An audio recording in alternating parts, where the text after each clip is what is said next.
It's Friday, September 14, 2018, and this time for my Week 14 CFL predictions. Last week I went 4-0, got them all right. Not bad. I think I'm up to like 23-11. So I'm getting a little better at this, but I'm not there yet. I'm not good at this yet, so 23-11 gives me, I picked 2 out of 3 right is what it basically comes down to. Maybe a little better than 2 out of 3, but that's basically what it comes down to. I get about 2 out of every 3 right. And this week we only have 3 games, so I might get 2 out of 3. And we're gonna start off with British Columbia, Montreal. To show you how little respect Montreal is getting, British Columbia is favored by 3.5 in Montreal. Now Montreal's won 2 in a row. BC hasn't won 2 in a row. So, problem being, I've looked into this a little bit. Manziel starting to become frustrated that he's not playing. I guess one of the reporters asked him, could he, if he was available to play this week, and he says, I've been available the last 2 weeks, the last 2 games. He went through the concussion protocol. He was available, but Pipkin was playing. Pipkin played again. Then they had the off week, and now Pipkin, of course, is going to start this week.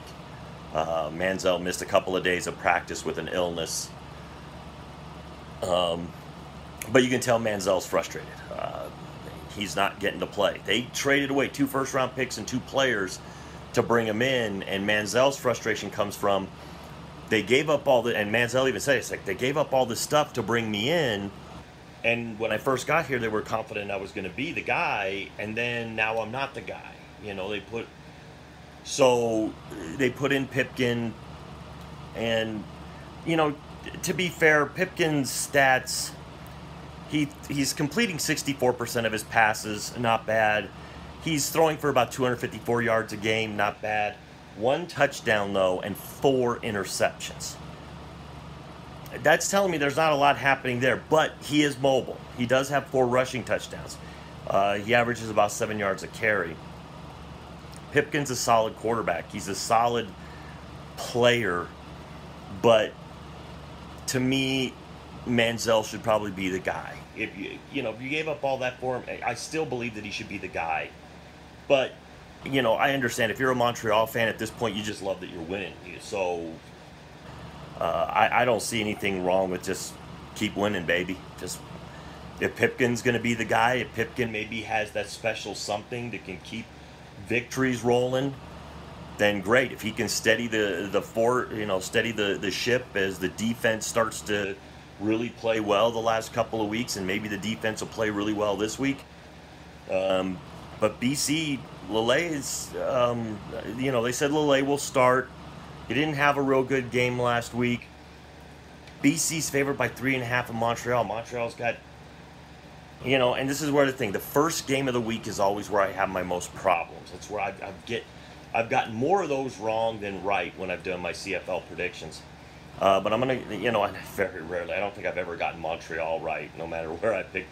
No, I picked them to lose a few times. I got that right, but I've never picked them to win correctly. But I'm going to pick them to win. I'm going to pick Montreal to beat BC. I think Pipkin seems to be a pretty good game manager. And if the defense continues to play at this level and Lele is kind of sliding a little bit, maybe losing a little bit of confidence. Remember, Lele is a guy that came back from the abyss.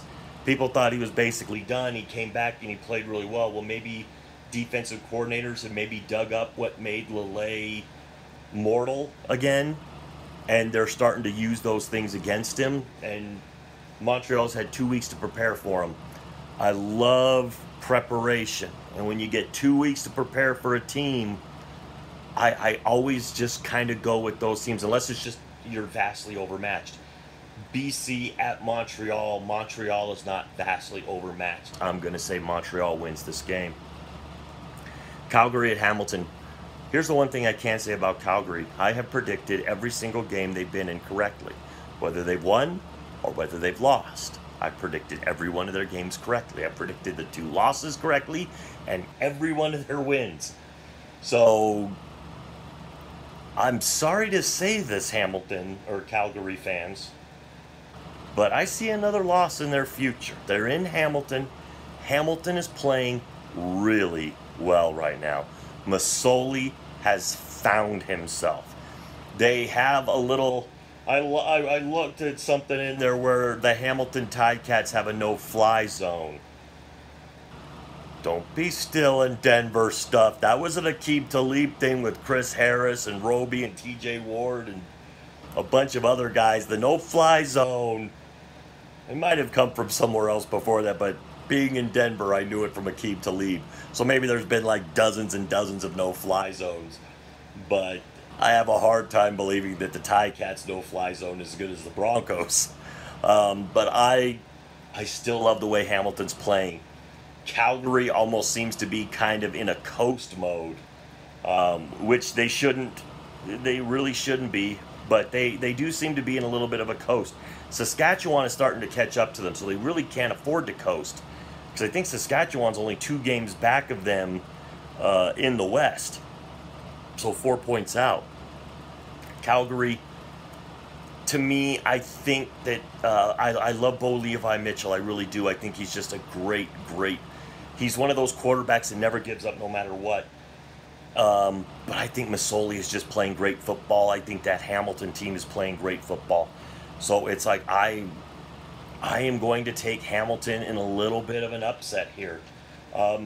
Because if Hamilton can win this game, they are going to stay right with Ottawa, which takes me to the Ottawa-Saskatchewan game. Hamilton, at the end of the night, Hamilton is probably going to be in first place in that division. The reason? I'm going to pick Saskatchewan to beat Ottawa. I don't know if Harris has really found himself. Powell still seems to be an up-and-down runner. But Saskatchewan is playing really good football. Ever since Caleros got back, they seem to have found another gear. And Saskatchewan is playing good football. They're favored by 5, and I would take Saskatchewan in this game.